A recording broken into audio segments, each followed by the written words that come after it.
پاکستان ایک طویل عرصے سے دہشت گردی کا شکار رہا ہے۔ آج بھی ہم پوری بھرپور کوشش کر رہے ہیں کہ اس فتنے سے نجات حاصل کی جا سکے۔ کس حد تک ہمیں اس میں کامیابی ہوئی ہے، کس حد تک کامیابی کے امکانات ہیں، اس کے اوپر گفتگو کرنا بہت ضروری ہے۔ یہ ایک لمبی داستان ہے کہ پاکستان میں دہشت گردی شروع کہاں سے ہوئی، کیوں ہوئی۔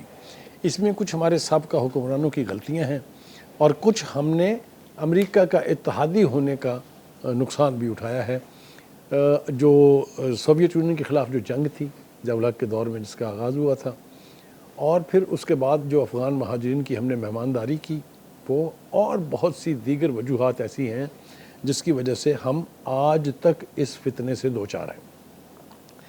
امریکہ کی خاطر ہم نے بے پناہ قربانیاں دی ہیں۔ ان کی جو روس کے خلاف جنگ تھی یا جو وار آن ٹیرر تھی، انٹرنیشنل وار آن ٹیرر، اس میں ہمارے 80,000 پاکستانی جو ہیں انہوں نے جانوں کے نذرانے دیے۔ 8 سے 10,000 کے قریب ہمارے جو سیکورٹی ایجنسیز تھیں اور جو ہمارے لا انفورسرز تھے انہوں نے اپنی جانوں کے نذرانے پیش کیے، اور آج بھی ہم اس کے ریمنسنٹ کہہ لیجیے آپ یا اس کی باقیات کہہ لیجیے، اس کا سامنا کر رہے ہیں۔ ملک کے مختلف حصوں میں دہشت گردی کے واقعات ہو رہے ہیں۔ تازہ واقعات میں یہ زیارت میں جو دہشت گردی ہوئی ہے، جس میں پولیس چوکی کے اوپر اور پولیس پوسٹوں کے اوپر حملہ کر کے انہوں نے 9 جو ہیں وہ پولیس اہلکار شہید کر دیے ہیں۔ جو کلینزنگ آپریشن اس کے بعد شروع کیا ہے، کلیئرنس آپریشن شروع کیا گیا، اس میں 15 خوارج جو ہیں وہ ان کو جہنم واصل کیا گیا ہے۔ زیارت ایک طویل عرصے سے دہشت گردی کا مرکز تو نہیں کہا جا سکتا، لیکن ایک ایسا مقام آپ کہہ سکتے ہیں جہاں پر بے پناہ واقعات ہوئے ہیں۔ ایک اور واقعہ مجھے اچھی طرح یاد ہے، 14 اگست کی سیلیبریشنز ہو رہی تھی وہاں پر، جو قائد اعظم ریزیڈنسی ہے، اس میں بھی دہشت گردی کا بڑا خوفناک واقعہ ہوا تھا۔ مجھے ایک بات کی خوشی یہ ہے کہ جو کچھ بلوچستان میں ہو رہا ہے اس کو سابقہ حکمرانوں کی طرح سے مختلف ہیلے بہانے کرنے کی بجائے ایک مرد آہن وہاں بیٹھا ہے جس کا نام سرفراز بھگٹی ہے، جو وزیر اعلیٰ ہیں وہاں کے۔ انہوں نے 2-3 متس جو ہیں وہ توڑی ہیں۔ ایک تو انہوں نے کہا کہ یہ جو ناراض بلوچ نوجوانوں کا نام لے کے جو ڈرامہ کیا جاتا ہے، this is nothing but absolute nonsense. دوسری بات، انہوں نے محرومی کے حوالے سے جو ایک پرانی متھ چلی آ رہی ہے وہ بھی انہوں نے توڑ دیا۔ انہوں نے کہا ہے کہ بلوچستان کو دوسرے صوبوں کے مقابلے میں زیادہ حصہ ملتا رہا ہے۔ اور تیسری بات یہ ہے کہ وہ کہتے ہیں کہ ان لوگوں کے ساتھ جو یہ بلوچوں کی جانوں کے دشمن ہیں، جو بلوچوں کو رuthlessly شہید کر رہے ہیں، جو لا انفورسرز کے اوپر حملہ آور ہو رہے ہیں، ان کے ساتھ بات چیت کا کوئی سوال ہی پیدا نہیں ہوتا۔ یہ غالباً انہوں نے اس حوالے سے جواب دیا ہے جو ہمارے میڈیا کے اوپر بیٹھ کے کچھ لوگ جو ہیں وہ مشورے دیتے ہیں، مفت مشورے جس کو کہتے ہیں دیتے ہیں، ان سے بات چیت کریں۔ How can you engage with terrorist? جہاں جہاں کوشش کی گئی وہاں سرفراز بھگٹی کو کامیابی ملی، اور ایک لمبی لسٹ ہے جہاں لوگوں نے آ کے ہتھیار سرنڈر کیے ہیں، جہاں لوگوں نے آ کے ڈس ایسوسیٹ کیا ہے دہشت گرد تنظیموں کے ساتھ۔ تو مائی کمپلیمنٹس ٹو سرفراز بھگٹی۔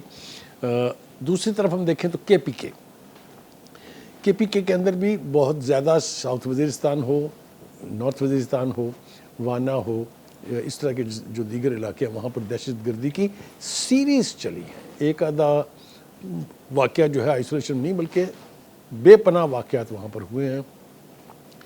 پہلے یہ الزام لگا دیا جاتا تھا، یا سچ تھا یا جھوٹ تھا اس کا فیصلہ میں کرنے نہیں بیٹھا ہوں، کہ وہاں کی جو صوبائی حکومت ہے وہ ان کی سہولت کاری کرتی ہے۔ سہولت کاری تو شاید ایک بہت سٹرونگ ٹرم ہے، لیکن ان کے لیے دلوں میں ہمدردی رکھتی ہے۔ اس کے نتیجے میں بھی بہت زیادہ وہ لوگ جو ہیں وہ انٹرنچ ہوئے ہماری سوسائٹی میں، اور انہوں نے چھوٹے چھوٹے قصبوں سے لے کے بڑے بڑے شہروں تک، چاہے وہ بنو ہے، چاہے وہ ڈی آئی خان ہے، ان میں جس قسم کے دہشت گردی کے واقعات ہوئے وہ سب کے سامنے ہیں۔ کچھ وقت ہم نے ایسا بھی دیکھا جب جیل بریکس ہوئیں، چاہے وہ بنو کی تھی چاہے وہ ڈی آئی خان کی تھی، وہاں سے ایک بڑی تعداد میں دہشت گردوں کو رہا بھی کرایا گیا۔ اس وقت بھی وہاں کی حکومت جو ہے اس نے خاموش رہنا جو ہے وہ ضروری سمجھا تھا۔ ہیونگ سیڈ دیٹ، جیسا میں نے کہا کہ زیارت کے بعد پھر ہم نے دیکھا کہ کراچی میں بھی دہشت گردی کا بڑا منصوبہ ناکام بنا دیا گیا ہے۔ سی ٹی ڈی اور سازداروں کی مشترکہ کارروائی میں 2 مبینہ دہشت گرد جو ہیں وہ زندہ گرفتار ہو گئے ہیں، اور وہ جو ہے وہ اسٹیٹ کے خلاف ایک طرح سے اور اسٹیٹ کے اداروں کے خلاف ایک نیٹ ورک بنانے کی کوشش کر رہے تھے۔ गिरफ्तार मुलजमान की शनाख्त मुजाहिद बलोच और फरीद बलोच उर्फ जाकिर के नाम से हुई है। मुलजमान के कब्जे से जो असला बरामद हुआ वो एक अलग बात है। इसी तरीके से खैबर पख्तूनख्वा में भी दहशत गर्दी के ख़िलाफ़ कार्रवाइयाँ तेज़ हुई हैं, और एक तफसील जो हमारे पास इस वक्त सामने है वो ये है कि रवां साल 182 दहशत गर्द हलाक हुए हैं, 504 गिरफ्तार हुए हैं। This is an excellent performance anyway. CTD ने दहशत गर्दों के ख़िलाफ़ 2004 इंटेलिजेंस बेस्ड ऑपरेशन किए हैं, ये हमें बता रहे हैं वहाँ के CCPO, जिनके दौरान मुतअद्दिद शिद्दत पसंद नेटवर्क्स को निशाना बनाया गया।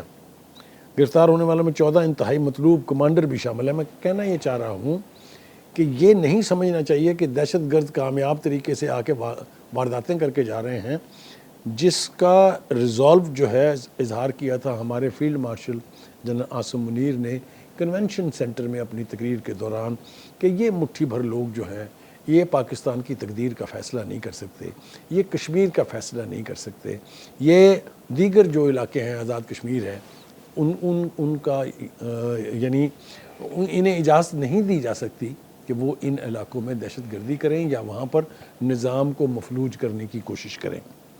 वो तकरीर जो है वो मेरे ख़्याल say that was the starting point. उसके बाद से हमने देखा कि इंटेलिजेंस बेस्ड ऑपरेशन बलूचिस्तान में भी हुए। अब जो सबसे गंभीर मसला है वो ये है कि वो दो ममालिक जो हमारे पड़ोस में बसते हैं, एक ईस्ट में है, मशरक़ में भारत है, और एक वेस्ट में अफ़गानिस्तान है, इन दोनों ममालिक की तरफ से दहशत गर्दी की सहूलतकारी हो रही है। हमारे पास सबूत हैं, वीडियोज़ की सूरत में, ऑडियोज़ की सूरत में, दस्तावेजी सबूत मौजूद हैं, जो हमने डॉसियर की शक्ल में दुनिया के अहम ममालिक को यानी भेजे हुए हैं, और हमारे मौक़िफ़ को पजीराई मिली है। इंडिया मई के महीने में हमसे इबरतनाक शिकस्त खाने के बाद अब इंतकाम लेने की का तरीक़ाकार उसने ये इख्तियार किया कि पाकिस्तान को अंदरूनी तौर पर ब्लीड कराया जाए। इसके लिए उनको जो ईज़ीली साथी मिल गया उसका नाम है अफ़गानिस्तान, और वहाँ की क़यादत, तालिबान क़यादत, जिन्हें बसूरत दीगर तो पाकिस्तान का मशकूर होना चाहिए था, इसलिए कि दोहा के मुज़ाकरात जिसके नतीजे में उनको इक़्तिदार के ऐवानों तक पहुँचाया गया, उसका एहतमाम भी पाकिस्तान ने किया था। पाकिस्तान को तवक्को ये थी कि हमारा वेस्ट का जो बॉर्डर है ये डोसाइल हो जाएगा, ये फ्रेंडली हो जाएगा। वो हमारी ख्वाहिश पूरी नहीं हो सकी है। क्यों अफ़गान तालिबान जो हैं वो इस वक्त भारत के हाथों में खिलौना बने हुए हैं? क्यों वो वहाँ से फंडिंग हासिल करके पाकिस्तान के अंदर दहशतगर्द कार्रवाइयाँ जो हैं उसको स्पॉन्सर कर रहे हैं? ये सवाल तो अफ़गान तालिबान हुकूमत से पूछा जाना चाहिए। हिंदुस्तान ये कोशिशें करता रहेगा। हिंदुस्तान से हमें कोई तवक्को नहीं है कि वो किसी सूरत भी इससे बाज आएगा। उसके तो अजीत डोवल हों, राजनाथ हों, ये तो अपने अपने सेल्स बना के बैठे हैं। कोई डिस्ट्रॉय सी पैक करना चाहता है, इसलिए बलूचिस्तान में BLA को सपोर्ट कर रहे हैं। इसी तरीके से जो अफ़गानिस्तान की तरफ से वारदातें हो रही हैं, वो अब TTP भी उनके हत्थे चढ़ गई हुई है भारत के। TTP के भी राब्ते भी हैं, उसके भी सबूत मौजूद हैं। TTP को फंडिंग भी हो रही है, उनको वहाँ कैंप्स मुहैया किए जा रहे हैं। काबुल में उनके असला डिपोज़ हैं। तो कहने का मतलब ये है कि जब हमारा एक मुसलमान दोस्त मुल्क इस यानी दहशत गर्दाना कार्रवाइयों का स्पॉन्सर बनेगा या सहूलतकार बनेगा, इंतज़ाम हम उनका भी कर लेंगे। उनको भी हम सबक पढ़ा चुके हैं। हम उनको दो टोक अल्फाज में बता चुके हैं कि अगर आप बाज नहीं आएंगे तो we will reach out to you, हम आपके घरों तक पहुंचेंगे। 2-1 मरतबा हमने ये साबित भी किया है। हमारी एयर फोर्स ने जिस नौयत की कार्रवाइयाँ की हैं, मेरे ख्याल से उनको होश के नाखून लेने चाहिए। पाकिस्तान में दहशत गर्दी नहीं पनपने दी जाएगी, ये हुकूमत का भी रिज़ॉल्व है, ये हमारी सिक्योरिटी एजेंसीज़ का भी रिज़ॉल्व है। और इसके लिए जिस तरह की कुर्बानियाँ दी जा रही हैं, मैं उन माओं को सलाम पेश करता हूँ जिनकी ज़बान से कभी गिले का एक लफ्ज़ नहीं निकला है। वो अपने चहितों की, वो अपने प्यारों की, वो अपने लाडलों की डेड बॉडीज़ रिसीव करती हैं और उफ़ तक नहीं करती हैं। ऐसी कौमों को शिकस्त देना मुमकिन नहीं होता। इंशाअल्लाह एक दिन इस अफरीत से हमारी जान छुटेगी। फितना जो है और फितनाउल ख़वारिज और फितनाउल हिंदुस्तान ये अपने अपने मंतकी इंजाम को पहुँचेंगे और पाकिस्तान में एक मरतबा फिर मुआशरे के अंदर अमन कायम होगा।